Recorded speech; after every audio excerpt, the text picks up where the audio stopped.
नमस्कार, hornbill TV में आपका स्वागत है और मैं आपके साथ प्रिया बिस्ट। बुलेटिन की शुरुआत करते हैं। मुख्यमंत्री पुष्कर सिंह धामी ने कहा कि प्रदेश के युवाओं के भविष्य को सुरक्षित करना सरकार की सर्वोच्च प्राथमिकता है। उन्होंने बताया कि जब छात्र छात्राएं अपनी मांगों को लेकर धूप और गर्मी में बैठे थे, इसलिए उनकी मांगों को आगे बढ़ाने की कार्रवाई शुरू की गई है। उन्होंने कहा कि अब तक प्रदेश में 25,000 नियुक्तियां पारदर्शी तरीके से पूरी हुई हैं और 100 से अधिक नकल माफियाओं को जेल भेजा जा चुका है। साथ ही उन्होंने आश्वासन दिया है कि आने वाले 101 दिनों में 12,000 से अधिक नियुक्तियां की जाएंगी और भर्ती परीक्षाओं को और पारदर्शी बनाने के लिए निगरानी समिति गठित कर भी विचार विमर्श किया जा रहा है।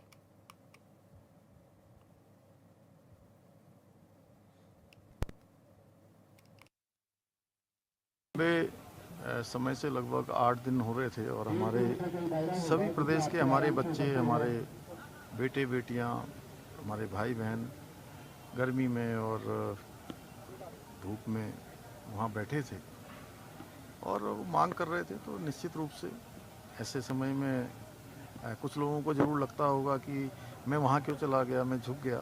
मैंने कहा कि उनके लिए झुकना क्या, अगर सर कटाना पड़े तो सर भी कटा सकते हैं, क्योंकि वो हमारे भविष्य हैं। उनको किसी प्रकार की भी परेशानी नहीं होनी चाहिए। जो बीच में एक संवाद ठीक प्रकार से जो नहीं हो पा रहा था, उसमें गैप आ रहा था, तो मैंने स्वयं जाकर वहाँ पर संवाद स्थापित किया है और जो उनकी मांग थी, उनकी मांग के अनुरूप हमने उसको अग्रसारित कर दिया है, अग्रसारित कर रहे हैं। उसकी कार्रवाई हमने प्रारंभ कर दी है। आगे भी हम मिलकर, चूँकि 25,000 नियुक्तियाँ अभी तक संपन्न हुई हैं और बिना किसी नकल के संपन्न हुई हैं। 100 से अधिक नकल माफियाओं को पहली बार जेल भेजा गया है। पहली बार भर्ती परीक्षाओं में गड़बड़ी करने वालों के खिलाफ कार्रवाइयाँ प्रारंभ हुई हैं।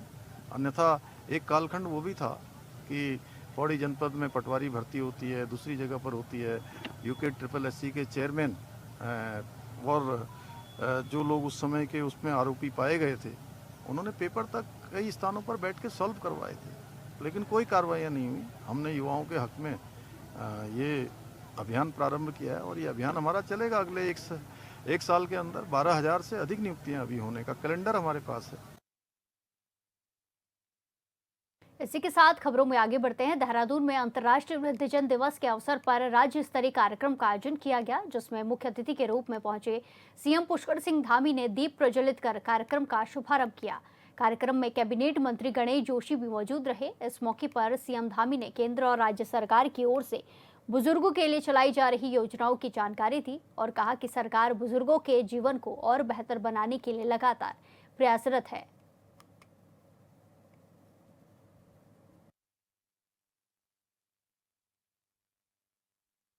योजनाएं संचालित की जा रही हैं ताकि हमारे वरिष्ठ नागरिकों को सुरक्षित, सम्मानित और सुरक्षापूर्ण जीवन यापन वो कर सकें।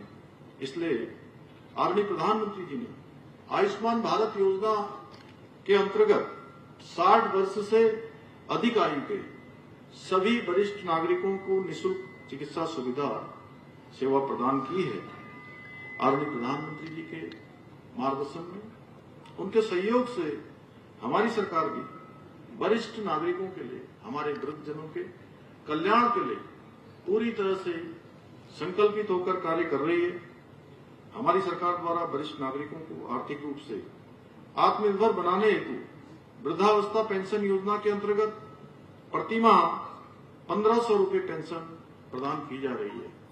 और आप सबको ध्यान होगा कि जब मैंने राज्य के मुख्य सेवक के रूप में काम करना प्रारंभ किया था, उस समय हमारे वृद्धजनों के लिए परिवार में केवल एक ही दंपत्ति, एक दंपत्ति में से किसी एक को ही इस पेंशन योजना का लाभ मिलता था। और बहुत से परिवारों में आपस में ये भी होता था कि मुझे पेंशन मिल रही है और मुझे नहीं मिल रही है, पत्नी को मिल रही है, पति को नहीं मिल रही है, या पत्नी को मिल रही है, पति को नहीं मिल रही है। मैं आप सबको बताना चाहता हूं, मैंने देखा कि कई घरों में मजाक में थोड़ा झगड़ा भी हो जाता था। हमने कहा कि किसी भी कीमत पर हमारे वृद्धजनों को हम झगड़ने नहीं देंगे, आपस में कुछ कहने का अवसर नहीं देंगे और हमने दोनों ही दंपत्तियों के लिए पेंशन की व्यवस्था करी। दोनों बुजुर्गों के लिए पेंशन की व्यवस्था का इसका प्रावधान किया।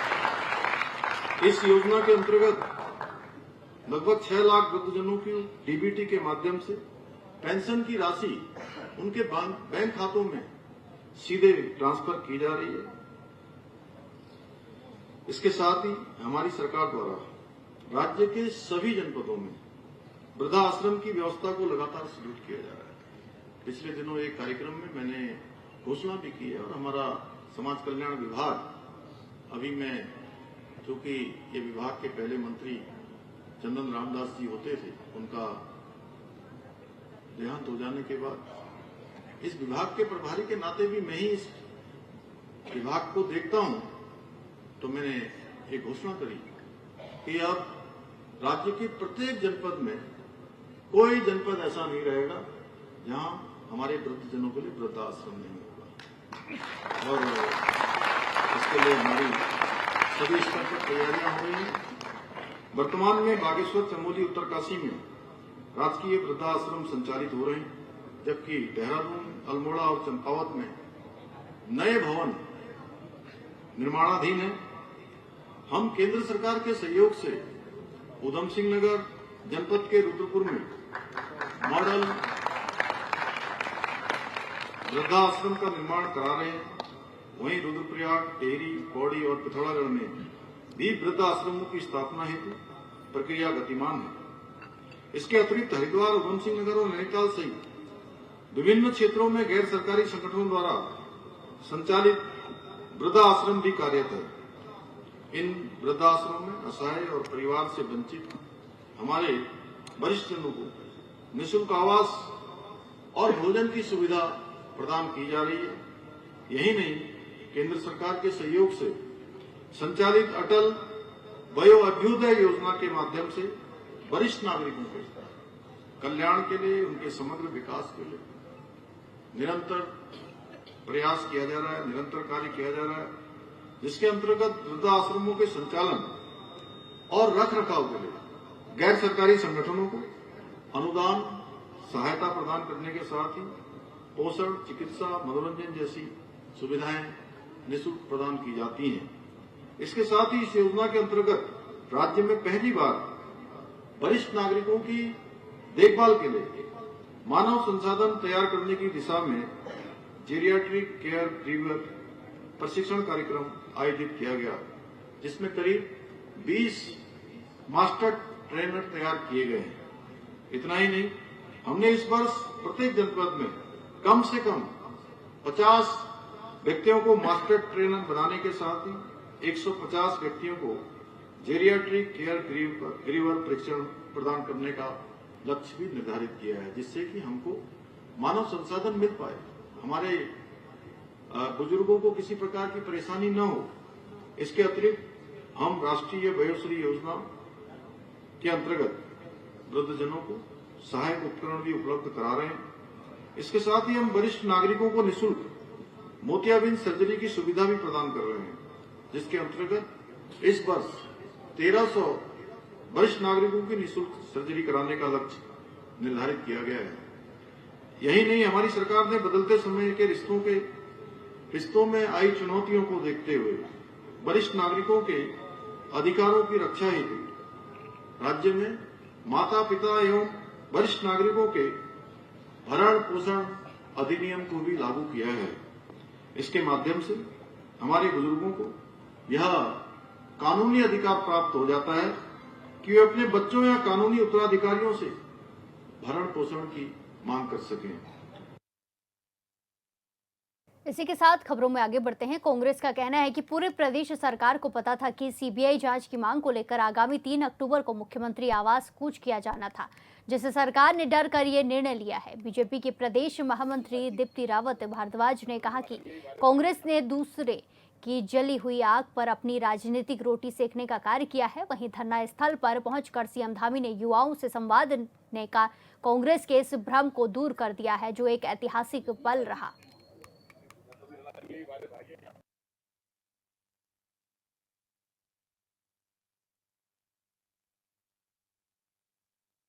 मैं कांग्रेस को तो ये कहूँगी कि अब चिड़िया चुग गई खेत, अब क्या क्यों रोना है उनको। मतलब आप ये सोचिए ना, क्योंकि अब जो काम था वो तो सब हो गया।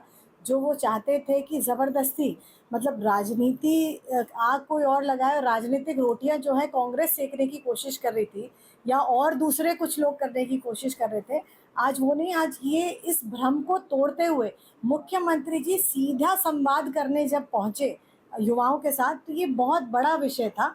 और इससे इससे वो भी आश्चर्यचकित है, उन्होंने भी ये एक्सपेक्ट नहीं किया था कि ऐसा होगा। मुझे लगता है अब सीधा संवाद जो उन्होंने युवाओं के साथ किया है, युवा उनके ऊपर भरोसा भी करते हैं और उनको विश्वास भी है कि आगे जो चीज़ें वो करेंगे। उत्तराखंड में हवाई सेवाओं का लगातार विस्तार किया जा रहा है। क्षेत्रीय संपर्क योजना के तहत सीएम धामी ने वर्चुअली पिथौरागढ़, मुंशियारी और हल्द्वानी से अल्मोड़ा के लिए हवाई सेवा की शुरुआत की है। पिथौरागढ़, मुंशियारी और हल्द्वानी से अल्मोड़ा के लिए प्रतिदिन 2 बार हवाई सेवा मिलेगी, जिसका किराया 2500 रुपये रखा गया है। सीएम धामी ने कहा कि मौजूदा वक्त में इन शहरों में आने जाने में घंटों का समय लगता है, लेकिन अब हवाई सेवा की शुरुआत से कुछ ही समय में पहुंचा जा सकता है। मुख्यमंत्री ने कहा कि बीजेपी की सरकार न सिर्फ हवाई सेवाओं के विस्तार पर काम कर रही है, बल्कि एक शहर को दूसरे शहर से जोड़ने के लिए बेहतर सड़क निर्माण पर भी काम किया जा रहा है।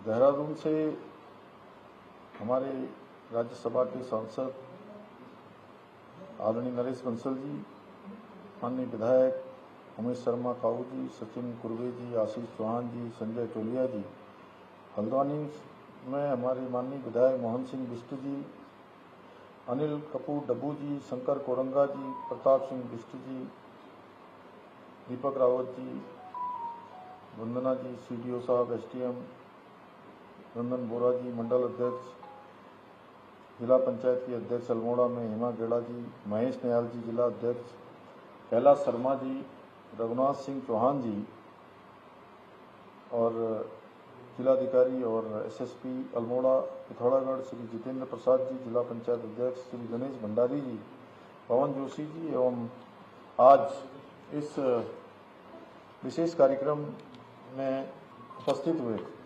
सभी स्थानों पर सभी हमारे महानुभाव, सभी उपस्थित भाइयों एवं बहनों, सर्वप्रथम आज हमारे राज्य में हवाई कनेक्टिविटी को नया आयाम देने वाले इस महत्वपूर्ण कार्यक्रम में वर्चुअल माध्यम से जुड़े आप सभी महानुभावों का मैं आज इस शुभ दिवस महानवमी के अवसर पर आप सभी का हृदय से स्वागत करता हूं, अभिनंदन करता हूं। और मेरे लिए ये अत्यंत हर्ष का विषय है कि आज हम उड़ान योजना के अंतर्गत पिथौरागढ़ से मुंशियारी के साथ साथ हल्द्वानी से अल्मोड़ा के बीच हेली सेवाओं का शुभारंभ करने जा रहे हैं।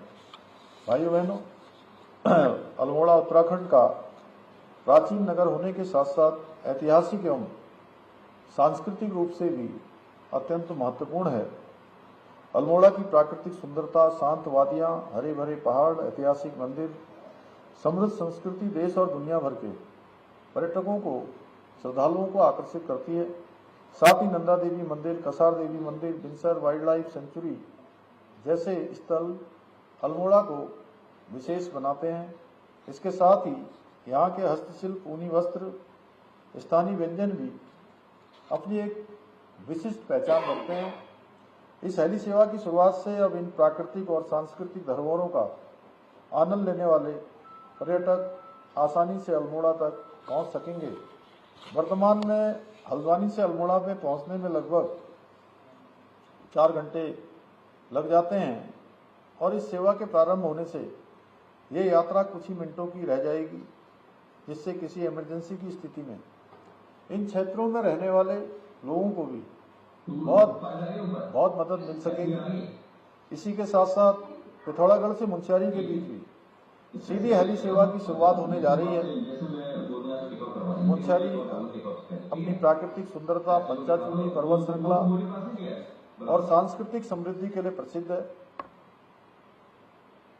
इस सेवा के प्रारंभ होने से न केवल मुंशियारी की सुंदर वादियों को देखने आने वाले देश विदेश के पर्यटकों को यहाँ पहुँचने में आसानी होगी, बल्कि ये सेवा आदि कैलाश और कैलाश मानसरोवर यात्रा पर आने वाले श्रद्धालुओं के लिए भी बहुत उपयोगी सिद्ध होगी।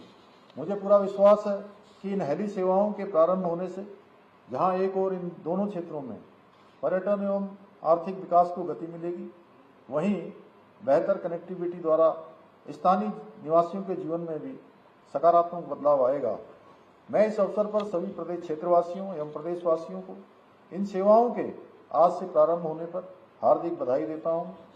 भाइयों बहनों, आदरणीय प्रधानमंत्री श्री नरेंद्र मोदी जी ने कुछ वर्ष पूर्व आम आदमी को भी हवाई यात्रा करने में सक्षम बनाने के उद्देश्य से उड़ान जैसी दूरदर्शी योजना प्रारंभ की। इस योजना ने हमारे प्रदेश में हवाई संपर्क को मजबूत करने में, लोगों की पहुंच को आसान बनाने में, आवागमन में बहुत महत्वपूर्ण भूमिका और महत्वपूर्ण योगदान दिया है, जिसके अंतर्गत हमने राज्य में कई हिस्सों में हवाई पट्टियां और हेलीपोर्ट्स का विकास किया है। आज राज्य में 18 हेलीपोर्ट्स से हेली सेवाओं के संचालन की दिशा में कार्य किया जा रहा है, जिसमें से अब तक 12 हेलीपोर्ट्स पर सेवाएं सफलतापूर्वक प्रारंभ की जा चुकी हैं। इन हेली सेवाओं से अब तक गौचर, श्रीनगर, चिन्यालीसौड़, हल्द्वानी, मुनस्यारी, पिथौरागढ़, पंतनगर, चंपावत, बागेश्वर, नैनीताल और अल्मोड़ा जैसे महत्वपूर्ण क्षेत्रों को सफलतापूर्वक जोड़ा जा चुका है और आज हमें 2 नई हेली सेवाओं को प्रारंभ करने जा रहे हैं। यही नहीं, हम आने वाले समय में राज्य के अन्य महत्वपूर्ण क्षेत्रों को भी हेली सेवाओं से जोड़ने के लिए प्रयासरत हैं। हेली सेवाएं राज्य में न केवल आवागमन को सुगम बनाती हैं, बल्कि दैवीय आपदा के समय राज्य के दूरस्थ और दुर्गम क्षेत्र के लोगों के लिए एक लाइफलाइन, जीवन रेखा का काम भी करते हैं। भाइयों बहनों, हमारी सरकार राज्य में हवाई संपर्कों को और अधिक सशक्त बनाने के लिए घरेलू उड़ानों को बढ़ावा देने के साथ साथ उत्तराखंड को वैश्विक स्तर पर एक प्रमुख गंतव्य के रूप में स्थापित करने के उद्देश्य से अंतर्राष्ट्रीय उड़ानों के विस्तार के लिए भी निरंतर प्रयासरत है। हम जौलीग्रांट एयरपोर्ट, पंतनगर एयरपोर्ट को अंतर्राष्ट्रीय विमान सेवाओं हेतु विकसित करने की दिशा में निरंतर कार्य कर रहे हैं। मुझे पूरा विश्वास है कि आने वाले समय में हम एयर कनेक्टिविटी के क्षेत्र में भी पूरे देश में अपना एक विशिष्ट स्थान बनाएंगे और उत्तराखंड को देश का श्रेष्ठ राज्य बनाने का अपने विकल्प रहित संकल्प को साकार करने में अवश्य सफल होंगे। इन्हीं शब्दों के साथ आप सभी को इन नई हेली सेवाओं के प्रारंभ होने की बहुत बधाई देता हूं, शुभकामनाएं देता हूं और अपनी बात को इसी के साथ खबरों में आगे बढ़ते हैं। प्रदेश में पेपर लीक मामले को लेकर युवाओं के प्रदर्शन स्थल पर पहुंचे। स्थल पर मुख्यमंत्री पुष्कर सिंह धामी ने युवाओं से मुलाकात की।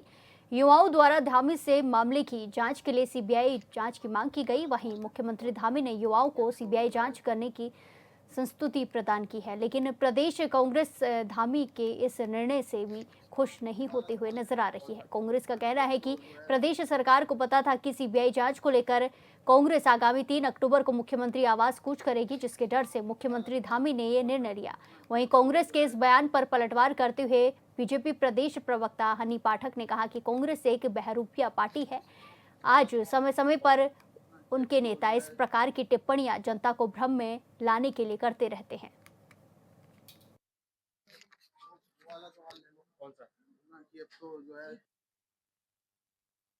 इससे बड़ा बहरूपिया ना कोई, पल पल रचता स्वांग निराले। इनके पास कार्यकर्ता है कितने? कांग्रेस आके बताए ना कि उनके पास कार्यकर्ता है कितने।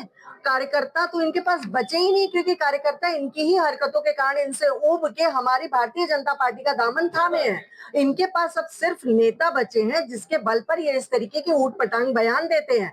हमारे युवा मुख्यमंत्री हैं और युवाओं की बातों को जो उनको समझ में आया, जो उन्होंने देखा कि आगामी समय में अभी हमारा सबसे बड़ा हिंदुओं का पर्व दिवाली आने वाला है और दिवाली के त्योहार के समय हमारे अगर युवा, उनके बच्चे इस तरह सड़कों पर बैठे रहेंगे तो उन्होंने उनका दर्द समझा और दर्द को समझते हुए वो वहां जाकर, युवा मुख्यमंत्री होते हैं, युवाओं के बीच में जाकर उनकी बात को सुनते हैं। तो इसमें अपने ऊपर क्रेडिट लेना, अपनी तरीके की बात करना, ये एकदम बेवकूफाना हरकत है कांग्रेस की। और इस तरीके की हरकतें कर कर, इस तरीके की बातें कर कर जो जनता को उन्होंने बहलाया और फुसलाया था, उसको जनता ने अच्छे से समझ लिया है।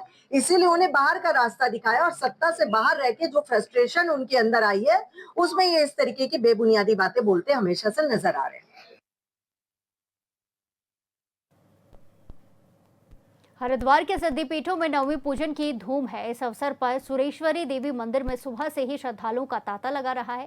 वहीं मां के दरबार में विशेष हवन और पूजन के साथ भक्तों ने सुख समृद्धि की प्रार्थना की और पूरे मंदिर परिसर में जयकारों और मंत्रोच्चारण की गूंज ने माहौल भक्तिमय बना दिया।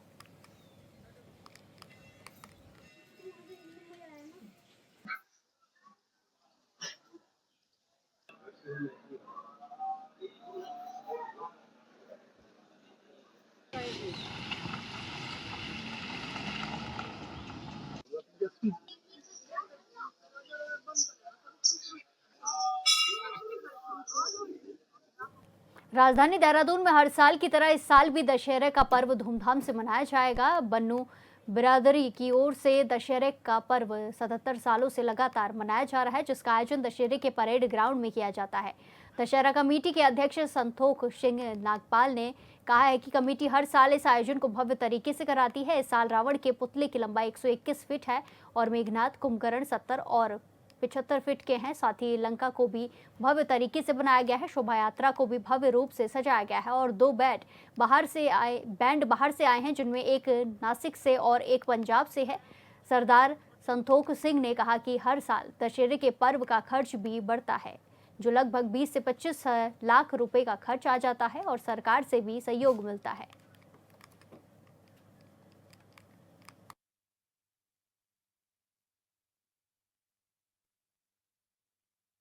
बुराई पर अच्छाई का प्रतीक ये दशहरा महोत्सव बड़ी धूमधाम से पिछले 77 ईयर से हमारी बन्नू बिरादरी दशहरा कमेटी जो है दशहरा महोत्सव मनाती आ रही है, जिनके संस्थापक अध्यक्ष हमारे सेठ लक्ष्मण दास विरमानी जी रहे और उन्हीं की बदौलत आज मैं पिछले 15 साल से यहाँ पे प्रधान हूँ। और इस बार एक खुशी की बात और है कि इस बार हमारे बन्नू स्कूल के प्रधान अमित जी और कार्यकारिणी हमारी भाटिया जी, विरमानी जी प्रबंधक, चांदना जी, पूरी टीम, हमारे ग्रोवर साहब सब हमारे साथ हैं, अमित जी सब पूरी टीम, रमेश खनीजो जी, व्यास जी सब है और नई टीम और बहुत बढ़िया ही टीम जुड़ी है और हमारे साथ। और इस बार तैयारी बड़े ज़ोर शोर से है। जो हमारा रावण का पुतला है 121 फीट का है। मेघनाथ कुंभकर्ण जो हमारे 50 और 55 फीट के होते थे वो 70 और 75 फीट के। और सबसे बड़ी चीज़ और इस बार लंका भी भव्य लंका है हमारी, जो 45 बाय 45 किला रूपी लंका है इस बार। उसके आगे 2 राक्षस भी हमने इस बार खड़े किए हैं और आतिशबाजी उसमें हमने इस बार थोड़ा सा चेंज करके ग्रीन क्रैकर्स का इस्तेमाल भी इसमें इस बार हमने आतिशबाजी में किया है ताकि पॉल्यूशन कम रहे। और शोभा यात्रा हमारी निकलती है हर बार की तरह, भव्य शोभा यात्रा है और उसके पात्र वगैरह सब हमारी तैयारियां हमारी टीम कर रही है।